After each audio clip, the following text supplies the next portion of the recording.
Allô, bonjour, bonjour, c'est encore moi, Solange Cailleux, comme d'habitude, hein, à notre rendez-vous. Donc, aujourd'hui, je vais vous partager la recette de seafood. Je ne sais pas prononcer, excusez-moi, pour ceux qui savent parler anglais, moi je ne parle pas du tout anglais. Donc, bon, bref, donc je vous partage cette recette que j'ai apprise, que j'ai découverte il n'y a pas très longtemps, mais que j'ai trouvé tellement bon. Parce que vraiment, c'est une recette, effectivement, c'est une recette, comme vous pouvez voir les portions, elle paraît énorme.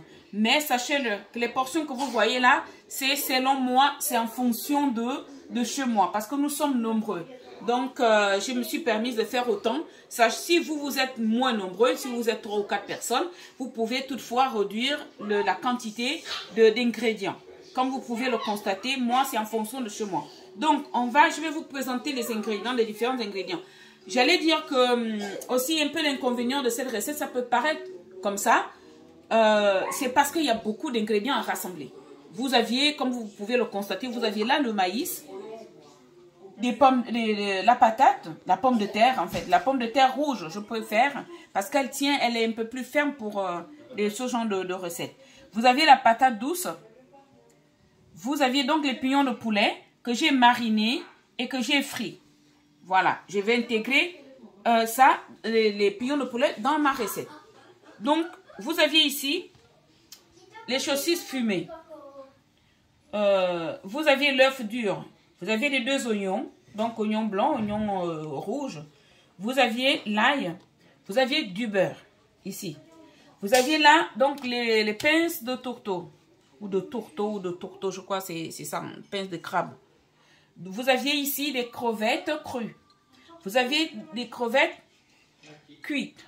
Vous aviez de la tomate. Moi, j'ai utilisé la tomate pelée, hein, la tomate en boîte. Vous aviez du bouillon de poulet, du sel. Et là, vous aviez la coriandre en feuilles. Vous aviez du pili-pili, donc c'est du piment. Vous aviez donc du paprika doux.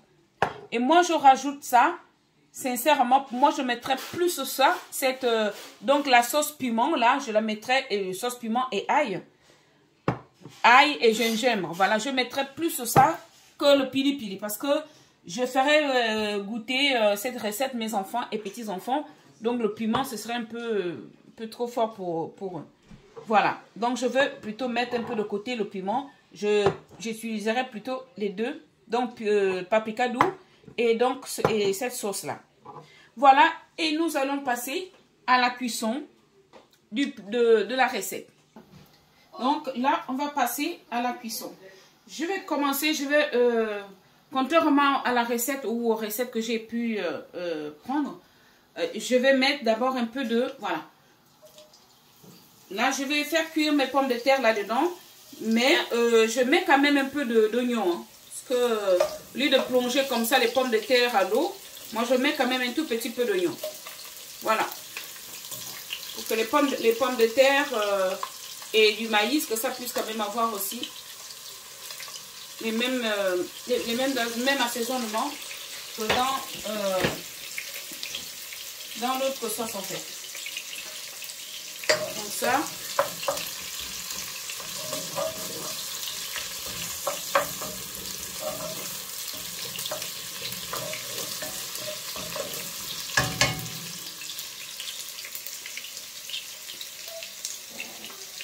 Que il y en a qui vont se dire en même temps si je vais essayer de jongler avec les deux plats en même temps. Oh,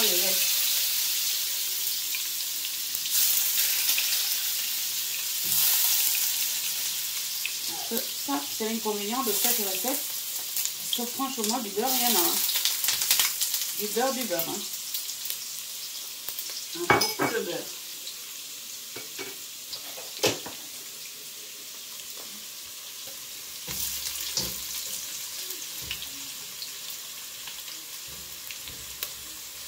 Et comme je vous avais déjà averti, j'utilise beaucoup d'oignons.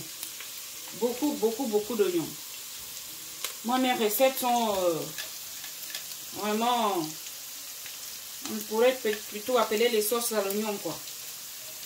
Mais franchement, vous saviez, après la cuisson, on ne verrait plus du tout vous verrez plus de traces d'oignon. Donc là, je vais mettre du sel donc, dans les pommes de terre. Je mettrai un peu plus tard,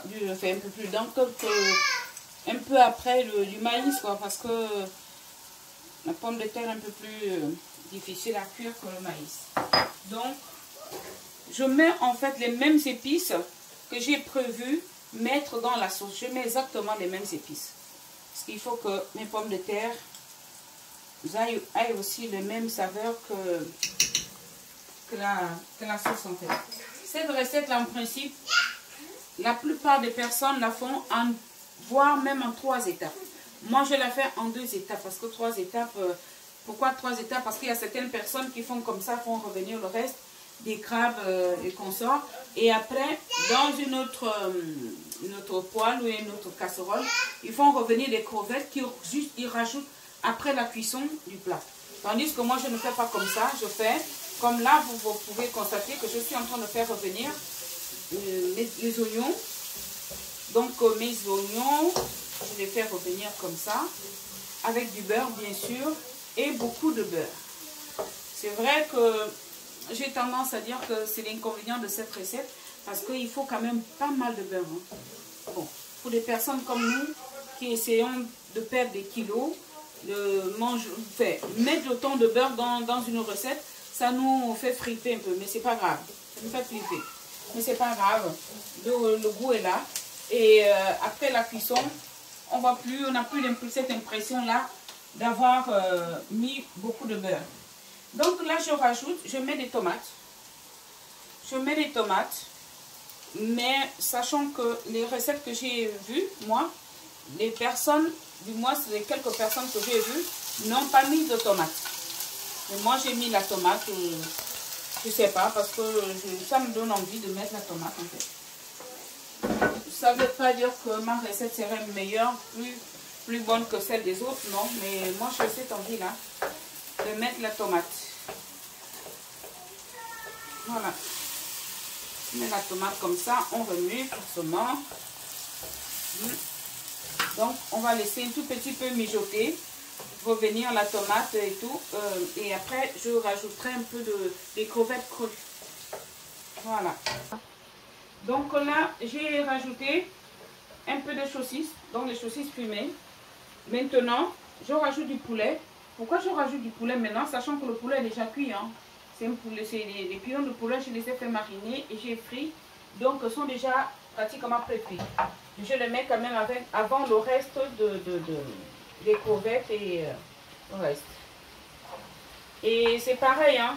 Moi, comme j'ai dit, ne faites pas attention à les portions de viande parce que, voilà, vous ferez en fonction du nombre de personnes chez vous. Et aussi, c'est pareil, comme l'eau, je ne peux pas vous dire, j'ai mis 2 ou 3 verres d'eau pour faire cuire mes pommes de terre. Tout ça là, c'est en fonction des quantités de vos pommes de terre et de vos maïs. Moi, et surtout, moi, ma cuisine, c'est un peu au pif, hein, parce que moi, je n'ai pas, étant donné que je n'ai pas les mêmes... je n'ai pas cette notion, quoi, de mesurer, voilà. Moi, c'est au pif. Je regarde et je vois en fonction des ingrédients que j'ai et de ce que je fais cuire pour déterminer le temps et le nombre et la quantité d'eau et d'huile à mettre. C'est vraiment en fonction des ingrédients que j'ai et en fonction de la quantité d'ailleurs de la portion, je dis la quantité, en fonction des portions, n'est-ce pas? Voilà.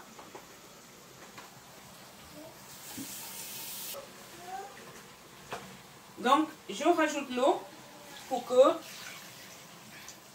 je rajoute de l'eau, sachant que normalement, j'aurais pu utiliser l'eau qui fait cuire mes pommes de terre, mais je vais la récupérer pour la rajouter en fin de ma cuisson. Donc là, je mets un peu d'eau par rapport à la quantité de viande et du reste. Et comme ça, je vais laisser mijoter. Avant de laisser mijoter, je vais devoir comme ça rajouter, entre deux j'ai mis du sel, donc je vais comme ça rajouter du paprika. Donc paprika, la coriandre,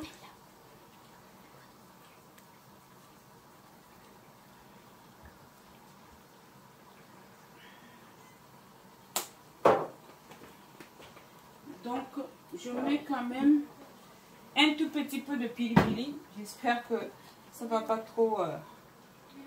Je mets juste un tout petit peu.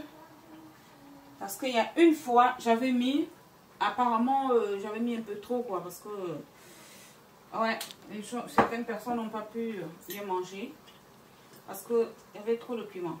Et là, maintenant, je mets beaucoup plus même cette sauce-là. Parce que elle est goûtue, cette sauce.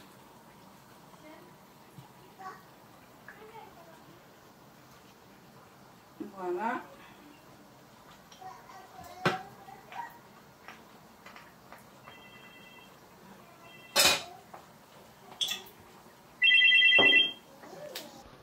Donc là, je vais laisser mijoter, hein, n'est-ce pas, le mélange viande, du poulet, saucisse et une partie des crevettes. Donc là, j'ai commencé à faire cuire les crevettes crues. Donc là, et par contre, avec les pommes de terre, la patate douce, je vais la rajouter maintenant parce que elle est, je crois qu'elle est moins difficile à cuire que la patate, que les pommes de terre normales, quoi. Donc je rajoute la patate douce, le maïs. Et je vais laisser cuire. C'est pareil, encore une fois, je ne pourrais pas vous dire hein, le nombre de temps que ça doit rester à cuire. Si au pif, je vais surveiller, je vais les garder. Je verrai que le maïs est déjà cuit ou les pommes de terre. Donc moi c'est comme ça. Je n'arrive pas à contrôler comme ça au pif, comme ça à l'heure. Non, il faut que franchement visuellement je sens que les patates ou pommes de terre sont cuites comme ça, pour être sûr. Voilà. Donc je rajoute les tourteaux. Étant donné que les tourteaux sont déjà cuits, donc je les rajoute. Et moi je les précasse, hein, je les casse, voilà, au lieu d'aller les casser à table, quoi. Je n'ai pas cette patience-là au moment où on mange, d'être là encore à casser les tourteaux. C'est pour ça que je les mets un côté. Je vais qu'elles cuisent un peu avec la sauce et puis je vais les retirer. Pour vous dire, je les retirerai après. Parce que je n'ai pas envie de retrouver partout les coquilles vous voyez, des crabes. C'est désagréable. Donc, je fais comme ça. Je vais les retirer dans quelques minutes. Et après, je mettrai les crevettes cuites et l'œuf dur. Donc, je vais faire ça. Pour que les tourteaux prennent la sauce. Bon, là, on va maintenant rajouter le reste des crevettes. On arrive pratiquement à la fin de la cuisson. Donc, les crevettes, étant donné qu'ils sont déjà cuites, les crevettes cuites, les œufs sont déjà cuits. Donc, je les mets juste un peu à la fin. Un peu à la fin. Et puis,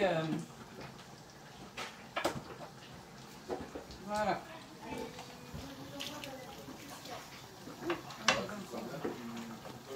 Je mets à la fin de la cuisson. Et les œufs durs.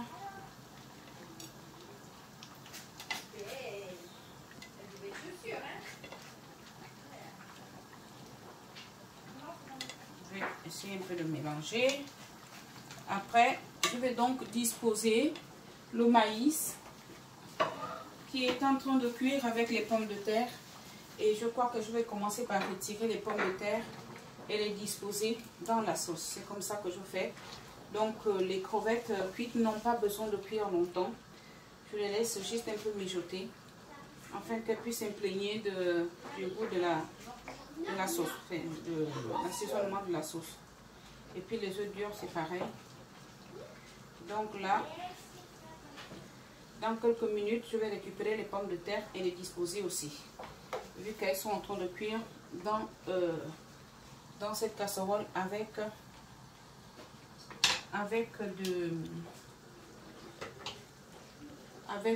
du maïs. Donc je laisse juste mijoter un tout petit peu. C'est vrai que c'est un plat qui est quand même assez long, mais c'est tellement bon. Vous savez, lorsqu'on aime, on ne voit pas les difficultés. J'adore tellement manger ce plat, cette recette, que je ne vois pas les difficultés. Donc j'ai dû retirer les pinces de tourteau. Comme vous pouvez le constater, j'ai pré-cassé. Pour ne pas qu'on soit obligé de le faire à table. Parce que c'est quand même les sauces rouges. Et moi, j'ai tendance à mettre des nappes blanches. Bon, c'est pas grave, hein, je peux toujours rattraper les tâches. Mais bon, c'est juste question que, voilà. Comme là, je cuisine avec ça. Il y a forcément le risque qu'on se tâche, mais c'est pas grave. C'est vraiment histoire de ne pas faire ce boulot-là pendant que nous sommes à table. Donc là, j'attends juste quelques minutes. Après, je vais disposer les pommes de terre qui sont déjà cuites. Et je vais laisser encore un tout petit peu que le maïs. Comme là, j'ai goûté, il n'est pas encore bien cuit. Je vais laisser encore un tout petit peu. Après, je vais disposer. Et je vais laisser à peine quelques minutes. Et ce serait fini. Ce serait le moment de la dégustation. Bon, donc voilà quoi. On laisse mijoter un tout petit peu.